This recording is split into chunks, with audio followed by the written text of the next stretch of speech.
2023年第6條 Metal X 係 less reactive than silver， 然後佢就話咧2.21 gram 嘅呢個 oxide 咧 heated strongly， 咁就直到冇任何 further reaction， 跟住嗰個 mass of solid 咧就會remaining 就變咗做 1.97 gram， 跟住就問翻你個 chemical formula 咁樣。嗱，其實呢度咧佢隱含咗一個 information 嘅，雖然對於成條題目要計數咧冇乜大關係，咁但係我哋可以留意一下，就係第一句。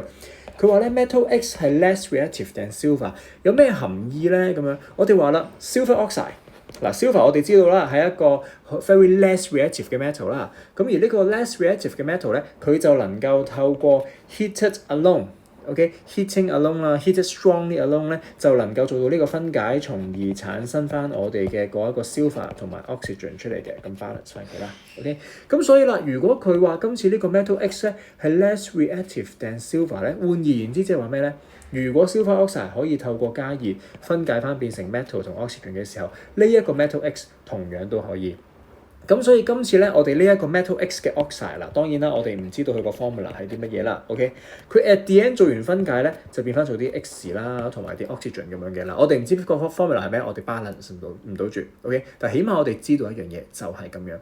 好啦，咁當我哋知道咁樣嘅時候，對於我哋做呢條題目有咩幫助啊？咁樣咁個幫助就係在於我哋會知道啦，一開頭呢一個 X 係有2.21 gram。And then 到最尾就係咩咧？而家到出到嚟呢一個嘅 mass 個 solid remaining 係 1.97 gram。換而言之，即係話其實我哋嗰個 solid 係咩咧？就係我哋嗰個嘅 metal X 得翻 1.97 gram。喂，咁點解個 gram 數會少咗啊？就係因為我哋呢一度呢啲 oxygen 佢會去咗空氣入邊咯，走咗咯。咁所以啦，剩翻嘅 oxygen 有幾多咧？其實就係 2.21 減翻 1.97 gram， 咁就係呢個0.24 gram。咁我知道啦，原來2.21 gram 嘅入邊咧包含咗1.97 gram 嘅 X 同埋0.24 gram 嘅 O2 咁樣。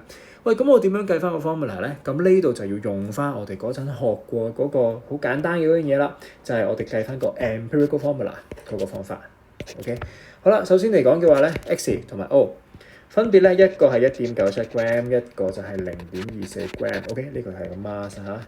咁我哋一貫做法 mass 之後可以計嘅 number of mole。OK， 點樣計法啦？佢好彩啦，已經俾咗我哋㗎啦，嗰個 relative atomic mass 咁樣。OK， 咁咧呢一度 1.97， 哇個數咁鬼靚嘅，咁啊除翻197啦，咁即係 0.01 啦，係咪？唔撳計數機都計到啦。咁而到隔離啦 0.24 除翻 oxygen 16，嗱呢度自己 mark 低啊，尤其是錯過嘅同學。OK。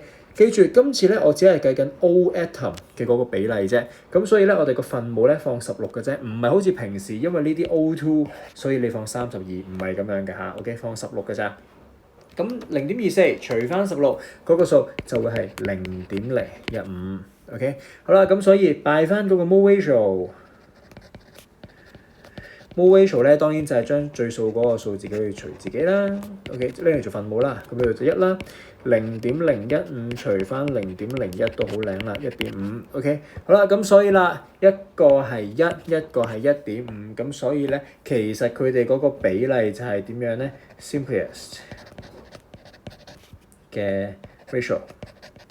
咁我哋話要整數啊嘛，咁其實咧將成個數乘翻2啦，就會係2:3啦。OK， 換而言之，其實我哋入邊咧嗰一個嘅 empirical formula 應該就係 X2O3 咁樣計出嚟嘅。